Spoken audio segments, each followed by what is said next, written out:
परम सम्मानित इनको मैं आमंत्रण दे रहा हूं, माननीय डॉक्टर मोहन यादव जी।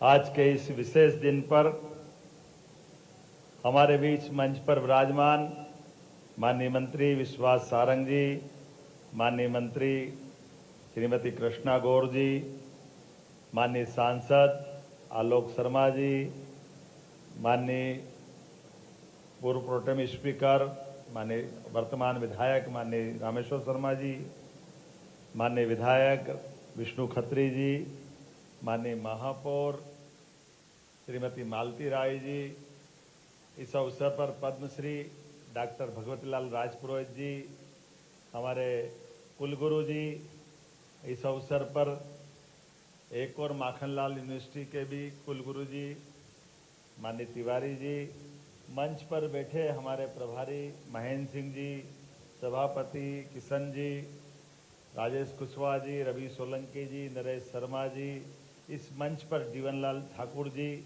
और इस अवसर पर माननीय वीर जी, और नाम पीछे भी काफ़ी हैं और आगे भी हैं, सभी माननीय कुलपतिगण, सभी अलग अलग विषयों के विशेषज्ञ, वैज्ञानिक,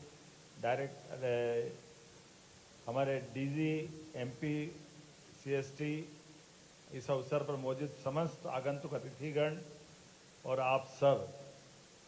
आज का विषय विक्रमादित्य वैदिक घड़ी का, मैं कोई बहुत इसका विद्वान व्यक्ति नहीं हूँ, लेकिन कुछ विषय जरूर आपके बीच में, हमारे बीच में आना चाहिए। कालगणना की दृष्टि से लेकर के हमारे लिए आज के समय में जब हम बात कर रहे हैं, तो ये कालगणना 300 साल पहले तक हमारे देश से दुनिया में जाती थी, और देश से दुनिया में जाने का तरीका भी हम सबको दोहराने की जरूरत नहीं। हम सब सौभाग्यशाली हैं कि हमारे अपने व्रत त्योहार भी, जितने त्योहार जन्माष्टमी से लेकर के, ये सारे त्योहार अंग्रेजी तिथि से नहीं आते। संयोग से वो अंग्रेजी तिथि पड़ती है तो हम मान लेते हैं कि ये अंग्रेजी तिथि की है, लेकिन अंग्रेजी तिथि वो बदलती रहती है। लेकिन अगर हम ये देखें कि हमारे वर्ष की गणना का जो हिसाब तिथियों के माध्यम से बनाया गया, तो ऋतुओं को भी बांध के रखा है। हमारी 6 ऋतुएं हैं और 6 ऋतु कमोबेश उसके आसपास ही घूमेगी। सावन के महीने में वर्षा आएगी तो आना ही आना, भादवा में झड़ी लगेगी तो अब हमसे ज्यादा कौन जानेगा। मध्य प्रदेश में जहां देखो वहां बांध भर ही रहे कि नहीं भर रहे, चारों तरफ से पानी पानी आ रहा है।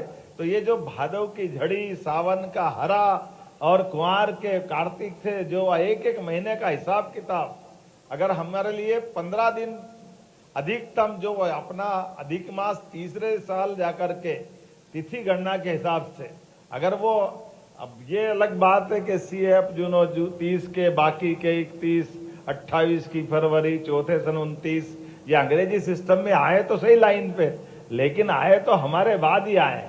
अभी ये बताने में अगर अंतर करें सूर्योदय और सूर्यास्त का, तो हम में से सब जो हम कह रहे हैं उसका प्रमाण प्रकृति में ढूंढे, तो प्रकृति के आधार पर अगर अपन देखें तो ज्वार और भाटा समुद्र पे ही अधिकतर असर क्यों डालते हैं।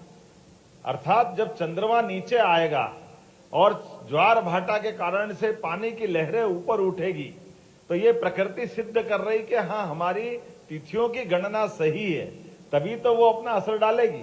अन्यथा ज्वार भाटा तो, और इससे भी आगे मेंटल हॉस्पिटल पे अधिकतम समय मरीजों की संख्या बढ़ती है और डॉक्टरों को विशेष निर्देश देते हैं कि अमावस पूनम के दिन विशेष रूप से मरीजों के लिए चिंता भी करना, और बाहर से भी मरीज आएंगे।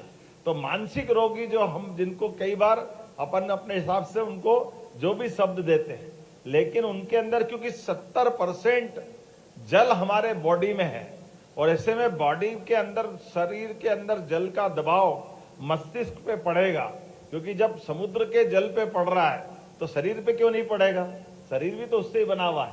तो मानसिक रूप से रोगी लोगों के लिए भी अमावस पूनम पे ज्यादा झटके आते हैं, और ये हम नहीं कह रहे, तो डॉक्टर के रिकॉर्ड बताते हैं, तो वो उनको वहां असर आता है।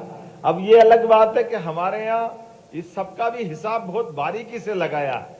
एक एक चीज का हिसाब है कि सूर्योदय से सूर्योदय तक गणना होना चाहिए। ये 24 घंटे की गणना का हिसाब क्या है? 24 घंटे से फर्क नहीं पड़ता है। वास्तव में गणना इस सूर्योदय से अगले सूर्योदय तक होना चाहिए। ये मध्य रात्रि में 12 बजे बाद दिन बदल जाएगा, इसका कोई हिसाब नहीं। इसलिए अपनी प्राचीन गणना में 30 मुहूर्त है। आज सूर्योदय से लगा करके कल सूर्योदय तक 30 मुहूर्त है। और 30 मुहूर्त के लिए भी अब ये 24 तो घंटे हैं, लेकिन 60 सेकंड है। अब 60 सेकंड को हमने ही निकाल लिया कि 60 सेकंड का 1 मिनट हो जाएगा, या 60 मिनट का 1 घंटा हो जाएगा। असली में ये हमारी प्राचीन गणना के हिसाब से एक काष्ठा, अर्थात हमारे पास 30-30 का आंकड़ा है। हमारे पास 30 मुहूर्त है ये अपने 30 घंटे में। और इसीलिए ये जो 24 घंटे की गणना भी है। अब ये अलग बात है कि हमारे यहाँ अपने धर्म में भी, सनातन संस्कृति में भी और हमारे देश में भी अपने अपने ढंग से विषय के सामने ला करके विचार के लिए सबको देना और दे करके उस पर विचार विमर्श करना। कोई बंधन नहीं है कि आप इस पे अगर ये बोलोगे तो आपको सजा हो जाएगी, आपको फांसी हो जाएगी, आपको मृत्युदंड मिल जाएगा। लेकिन इसी काल गणना के आधार पर इतिहास गवाह है। किसी वैज्ञानिक ने कहा कि ये पृथ्वी की परिक्रमा सूर्य करता, किसी ने लिख दिया और उसने कहा नहीं नहीं आप गलत कह रहे हो, सूर्य की परिक्रमा पृथ्वी कर रही तो बेचारे को मृत्युदंड से भुगतना पड़ा था। ये हमारी गणना का, हमारे द्वारा विचार व्यक्त का तरीका नहीं, लेकिन अतीत का इतिहास है। इसी बात के लिए कि जो एक बार कह दिया उसको बदलोगे नहीं। अरे भाई क्यों नहीं बदलना चाहिए? काल के साथ कई सारी चीजें सही रूप में सामने आती है तो आना भी चाहिए। लेकिन आज उन सारी बातों को करने के लिए जब हमने अपने काल गणना के आधार पर, और कितनी वैज्ञानिक तरीके से बात निकाली जाती है, खगोल की जानकारी के लिए अगर सूर्य की गति देखना है तो सूर्य की तरफ आंख उठा के तो नहीं देख सकते थे, तो सूर्य की गति को सूर्य के आधार पर बनने वाली छाया से देखा जा सकता है। तो छाया के आधार पर सूर्य की गति अपने आप पकड़ में आ जाती। इसलिए सूर्य की गति के आधार पर शंकु यंत्र के माध्यम से सूर्य की छाया दिन और रात बराबर कब रहेगा वो अपने आप मालूम पड़ जाता है। सबसे बड़ा दिन, सबसे बड़ी रात मालूम पड़ जाएगी अपने आप। अगर हमने कहा कि ये भारत में है और भारत में भी सेंटर पॉइंट अपना उज्जैन है, और उज्जैन का सेंटर पॉइंट भी ये भी दोलायमान है, और दोलायमान होते होते आज वो उज्जैन से भी 32 किलोमीटर दूर डोंगला में गया है। तो डोंगला में जाने के लिए उसकी जाने आने की स्पीड क्या है, वो स्पीड का भी हिसाब ध्यान में आना चाहिए। वो स्पीड है एक दोलायमान करने में 35 किलोमीटर उज्जैन से इधर और 35 किलोमीटर उधर, तो लगभग 5000 साल, मतलब 27,500 साल लगेंगे आने जाने में। अब 27,500 साल बाद मिल लेंगे अपन, तो पूछ लेंगे सही कह रहा था कि गलत कह रहा था। लेकिन ये गति है, और ये गति कैसे सिद्ध होती है आज भी हमारे सामने भगवान कृष्ण का 5000 साल का इतिहास सब बताते हैं। तो भगवान कृष्ण ने नारायणा डोंगला का बिल्कुल समीपवर्ती गांव है, उस गांव में जाकर के सुदामा और भगवान कृष्ण ने उज्जैन में जब शिक्षा ग्रहण करने आए थे तो एक रात वहां गुजारी थी। ऐसा माना जाता है कि वो भी उसी समय गणना के शुद्ध केंद्र को ढूंढने गए थे, क्योंकि भगवान कृष्ण और बलराम बिल्कुल चोली दाम, मतलब एक तरह से जहां भगवान कृष्ण गए कभी ऐसा कोई प्रमाण नहीं आता कि बलराम वहां नहीं है। ये एकमात्र जगह है जहां बलराम उनके साथ नहीं दिख रहे हैं। सारी कथा कहानियां ढूंढ ले तो भगवान बलराम के बजाय सुदामा मिलते हैं, अर्थात उसमें रुचि भगवान बलराम की होगी कि नहीं होगी मालूम नहीं, लेकिन कृष्ण भगवान की रुचि थी, इसलिए सुदामा के साथ रात गए। तो वो समय गणना का केंद्र ढूंढने गए, क्योंकि सुदामा जी और बलराम जी और भगवान कृष्ण उज्जैन तो रहते ही थे। ऐसे कई रहस्य हैं आने वाले समय में काल गणना के माध्यम से। लेकिन आज हमारे लिए पंचांग का क्या महत्व है, वैदिक गणित का क्या महत्व है, अब तो दुनिया जान रही इस बात के लिए। इसलिए अगर हमारा आज से 10,000 साल पहले भी अगर चंद्र ग्रहण कब हुआ, सूर्य ग्रहण कब हुआ, ये जानकारी चाहिए तो कंप्यूटर भी फेल हो जाएगा।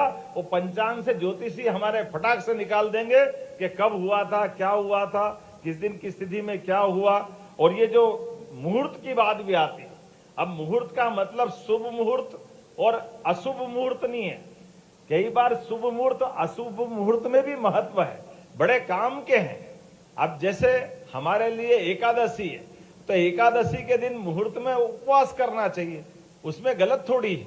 और किसी मुहूर्त में दान करना चाहिए, किसी मुहूर्त में मित्रता करना चाहिए, तो झगड़ा नहीं करना चाहिए, तो गलत क्या है?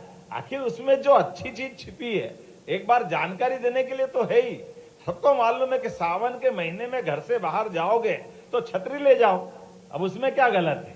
भाई सावन का महीना आंध्रा का नक्षत्र भादवा में आ रहा है, तो आंध्रा में अगर आप जाओगे तो अपने साथ अपनी बरसात से बचने के साधन भी ले ही जाना, तो इसमें आप कहीं भी होगे, उसमें गलत क्या है? तो हमारे नक्षत्र, हमारे ग्रह, हमारी सभी प्रकार की तिथियां, इनके आधार पर, और इसीलिए अब पूर्णिमा होगी तो पितृ कार्य, और अगर हम अपने निर्धारित काम से अवकाश ले लें, अब तो हमने अपनी विधानसभा में भी लेबर एक्ट में संशोधन कर दिए।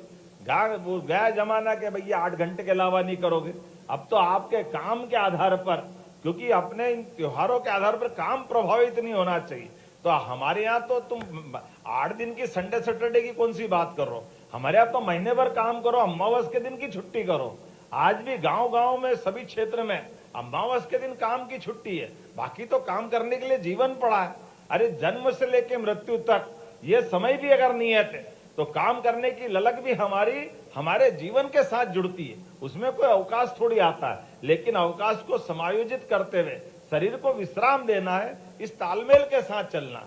तो हमारे लिए परमात्मा की दया से ऐसे कई सारे काम हैं। लेकिन आज मैंने दूसरी बात कर दी, मुझे तो आनंद यह आया है जब आज अपने इस सीएम हाउस के रास्ते पर, ये सीएम हाउस मेरा नहीं, ये सीएम हाउस 9 करोड़ जनता का, प्रदेश की जनता का, ये अपना मुख्यमंत्री हाउस, आप सबके अधिकार के माध्यम से, हमारी पार्टी पे भरोसा करने के कारण से, हमारी सरकार के मुखिया के नाते से अगर हम यहाँ आए, तो स्वाभाविक रूप से हमारे अतीत के गौरवशाली पृष्ठों को भी अपने राज्य की राजधानी तक आना चाहिए। और इसीलिए ये सौभाग्य की बात है कि हमारे कालगणना का केंद्र हो सकता उज्जैन होगा, लेकिन कालगणना की केंद्र की जानकारी तो राजधानी में भी होना चाहिए, दिल्ली में भी होना चाहिए और दुनिया में भी होना चाहिए। इसलिए ये जो आपने कहा विश्वास जी के भैया मंत्रियों को दिला देना, अरे मंत्री अपने सारे मोबाइल में अपना डाउन कर ले, सबके पास पहुंच जाएगी। जोरदार अभिनंदन करे दुनिया भर के अंदर, हर जगह ये इस ऐप के माध्यम से आप हर एक कोई, आपको घड़ी लगाओ अच्छी बात है, लेकिन आपके मोबाइल के अंदर ये घड़ी आ जाएगी, आपके आधार पर आप अपने घर में, अपने समय में, और उस सारी चीजों की जानकारी आप तक पहुंचेगी। और आज के सुंदर आयोजन में उच्च शिक्षा विभाग, संस्कृति विभाग दोनों ने मिलकर के जो अच्छा काम किया है कि आज मुख्यमंत्री निवास के बाहर वैदिक घड़ी लगाई है। मुझे इस बात की प्रसन्नता भी है कि अब आजादी के अमृत काल की तरफ हम चल रहे हैं, तो अमृत काल में वो सारे प्रतिमान बनना ही चाहिए जिसके कारण से भारतीय संस्कृति सदैव गौरवान्वित होती रहे। हम सब जान रहे हैं कि पूरे दुनिया का समय बदल रहा है, अपने आसपास देखो, एक एक घटनाक्रम को देखो, बदलते दौर में हम ये भी देख रहे हैं, था समय पश्चिम का जब तक था, लेकिन पूरब का समय आया है, हमने कल ही देखा। जोरदार अभिनंदन करें माननीय यशस्वी प्रधानमंत्री मोदी जी का, जो देश के सामने और देश को लेके दुनिया के सामने अपने दृष्टिकोण को लेके आगे बढ़ रहे हैं। जब वो स्वदेशी के भाव को बढ़ा रहे हैं, तो एक एक ऐसे मान बिंदुओं पर हमको गर्व होना चाहिए। हम अपने उस प्राचीन इतिहास पे भी गर्व होना चाहिए, और आधुनिक समय की चुनौतियों से निपटने के लिए दुनिया के अंदर भारत की अच्छाइयों को लेकर के जाने का यही समय है, सही समय है। ऐसे समय में जब दुनिया के अंदर बदलते दौर में भारत का मान सम्मान बढ़ाने के लिए यशस्वी प्रधानमंत्री आगे बढ़ रहे हैं। हम याद करें प्रधानमंत्री के 2014 के सरकार बनाने के बाद ही 6 महीने से भी कम समय में दुनिया के अंदर हमने यूनेस्को के माध्यम से योग को पुनर्स्थापित करने का प्रयास किया था। जोरदार अभिनंदन करें माननीय प्रधानमंत्री जी का। जब हमने अपने योग को दुनिया के अंदर बांटा, हमारी अपनी संस्कृति केवल भारत के लिए नहीं है, हमारा अपना ज्ञान कौशल विशेषता केवल भारत के लिए नहीं, ये समूची मानवता के लिए है। और इसलिए समूची मानवता के लिए ऐसे सभी अच्छे कामों को लेकर के माननीय प्रधानमंत्री जी के नेतृत्व में हमारी सरकार लगातार काम कर रही है। इसीलिए आज के इस अवसर पर यह विक्रमादित्य काल को इसलिए याद किया जाता है कि 2000 साल पहले सुशासन का उच्चतम मापदंड सम्राट विक्रमादित्य के काल में स्थापित हुआ था। और बदलते दौर में जिस समय का समय चल रहा है, यशस्वी प्रधानमंत्री के नेतृत्व में एक तरह से वो सुशासन का ही कार्य चल रहा है। जब एक एक मंत्रालय, एक एक उनके लिए गए निर्णय, प्रत्येक निर्णय से देश गौरवान्वित होता है। किसी कारण से कोई वैज्ञानिक अभियान फेल होता है तो यशस्वी प्रधानमंत्री स्वयं इसरो में जाकर के वैज्ञानिक का हिम्मत बढ़ा करके हमारे लिए वैज्ञानिकों के प्रति दृष्टिकोण क्या होना चाहिए वो हमारी हिम्मत बढ़ाते हैं। देश के दुश्मन अगर टेढ़ी निगाह पहुंचाए तो घर में घुस के मारने का रिकॉर्ड भी यशस्वी प्रधानमंत्री के माध्यम से बनता है। हमें इस बात का भी गर्व है। और देश के लिए कानून बराबर है, सबके लिए समान है। इसलिए देश के लोकसभा में भी अगर वो नियम बनाते हैं कि इस देश के अंदर 30 दिन से ज्यादा अगर प्रधानमंत्री, मुख्यमंत्री, मंत्री कोई भी अगर किसी कारण से जेल में बंद रहे तो उसको पद पे रहने का अधिकार नहीं है। ये केवल एकमात्र प्रधानमंत्री करा सकते, ये नरेंद्र मोदी जी करा सकते हैं। मैं जोरदार अभिनंदन करें यशस्वी प्रधानमंत्री नरेंद्र मोदी जी के लिए। हम याद करें हरिश्चंद्र के युग को। हरिश्चंद्र के युग में क्या हुआ था? हरिश्चंद्र ने दान किया पूरा राज्य। तो दान में और दक्षिणा में अभी हम में से कई सारी चीजों में ये बात को समझना भी पड़ेगा कि दान दक्षिणा यहां तो सारे लोग समझने वाले ही हैं, क्योंकि हमारे में से सारे लोग इस बात को समझते हैं कि दान अगर करा तो दक्षिणा तो देना पड़ती। और दान और दक्षिणा में जो अंतर है कि दान जितना बड़ा तो दक्षिणा भी उससे कम नहीं होना चाहिए। तो ये हमारे लिए सौभाग्य की बात है कि उस काल के अंदर जब रात को सपने में सत्यवादी राजा हरिश्चंद्र ने अपना राज्य अपने गुरु को कर दिया दान, और जब नींद खुली सामने वो सामने खड़े थे और उनने कहा कि आपने दान तो कर दिया लेकिन दक्षिणा नहीं दी, तो दक्षिणा तो देना पड़ेगी। और हमने सबने देखा बात का इतिहास कि आपने आपको नीलाम करके पत्नी को, बच्चे को एक नया इतिहास बनाया।